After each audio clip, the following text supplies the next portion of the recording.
Hey everyone, and welcome back to the channel. Today, we're taking a journey not through a far-off land, but right under our feet and over our heads, through the bustling heart of Metro Manila. We'll be talking about the veins and arteries of the city's transport system, the MRT and the LRT. You might ride them every day, but how much do you really know about them? Get ready, because we're about to uncover some seriously fun facts that will make you see your daily commute in a whole new light. So, let's start with a quick pop quiz. What do LRT and MRT stand for? If you said like rail transit and metro rail transit, you're absolutely right. But here's the first fun fact. Despite the light in its name, the LRT Line 1 is actually the first metro system in all of Southeast Asia. That's right. It opened way back in 1984, beating out systems in Singapore and other neighboring countries. For a whole generation of Filipinos, the LRT was the futuristic dream of transportation made real. It was a symbol of progress, slicing through the city's notorious traffic. Let's rewind the clock a bit. Imagine Manila in the 70s and 80s. The streets were getting more and more congested. The iconic jeepneys, while full of character, were part of a transport network struggling to keep up with the booming population. The government needed a big idea, a mass transit solution. The inspiration came from abroad, from the elevated train systems that were proving successful in other major cities. The initial plan was actually for a more traditional street-level tram system, but the decision was made to go elevated to save space and avoid interfering with the already chaotic road traffic. This decision to go up literally shaped the Manila skyline. Construction of the LRT-1, the Green Line, was a massive undertaking. It started in 1981, and when the first phase from Baclaran to Monumento opened, it was a game changer. Suddenly, a trip that could take hours in traffic was reduced to under 30 minutes. It connected the north and south of the metro in a way that had never been done before. Think about it, a student from Caloocan could suddenly attend a university in the Taft Avenue University belt with a much easier commute. It wasn't just a train, it was a connector of people, opportunities, and communities. Okay, let's switch tracks and talk about the MRT, specifically the MRT-3, the yellow line that runs along the famous EDSA highway. If the LRT lines are the arteries connecting different parts of the city, the MRT-3 is the central spine.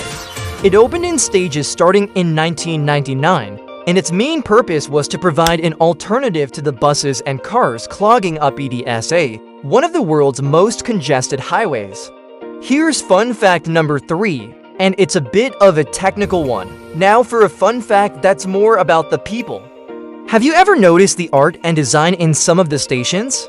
While many are purely functional, there have been initiatives to liven them up.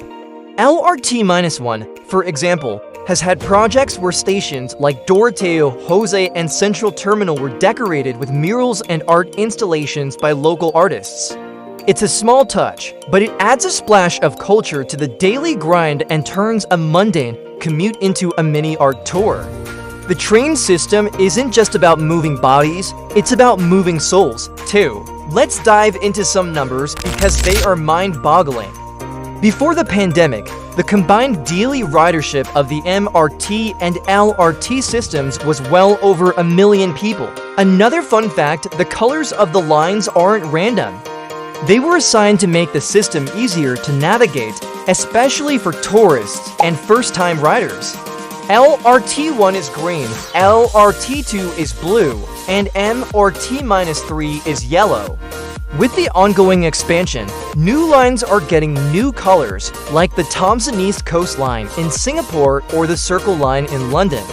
The upcoming Metro Manila subway, for instance, is designated as the Red Line. It's a universal language for metro systems worldwide. Here's another fun fact for you. The names of the stations often tell a story about the location's history. For example, Monumento Station on LRT-1 is named after the iconic Bonifacio Monument in Caloocan. Santolan Station on LRT-2 is named after the Santal fruit trees that were once abundant in the area. Ayala Station on MRT-3 is named after the Ayala Corporation, the developers of the Makati Central Business District. The station names are like little historical markers scattered across the city map.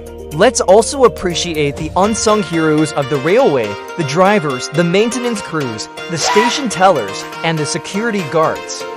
They work around the clock, often in challenging conditions, to keep the city moving. The maintenance of these complex systems is a 24/7 job. When the trains stop running for the public at night, that's when the real work begins for the engineering teams inspecting tracks, checking the electrical systems, and servicing the train cars to ensure they are safe for the next day's service. So the next time you're standing on the platform, waiting for your train, take a moment to look around. You're not just waiting for a ride, you're part of a massive, complex, and historic system that is the lifeblood of Metro Manila. From being a pioneer in Southeast Asia with the LRT1 to building a futuristic subway, the Philippines' rail journey is a story of ambition, challenges, and perseverance. It reflects the story of the city itself, constantly growing, always moving, and forever reaching for the future. These steel tracks are more than just infrastructure. They are the pathways that connect us to our jobs, our schools, our families, and our dreams. They've seen decades of history unfold and will be central to the future of urban mobility in the country. And that's a wrap on our deep dive into the fun facts about the MRT and LRT. I hope you learned something new and will have a newfound appreciation for your daily commute. Which fact surprised you the most? Let me know in the comments below. Thank you so much for joining me on this journey. If you enjoyed this video and want to see more content like this, don't forget to hit that like button, subscribe to the channel, and ring that notification bell so you never miss an update. Stay curious, and I'll see you in the next video.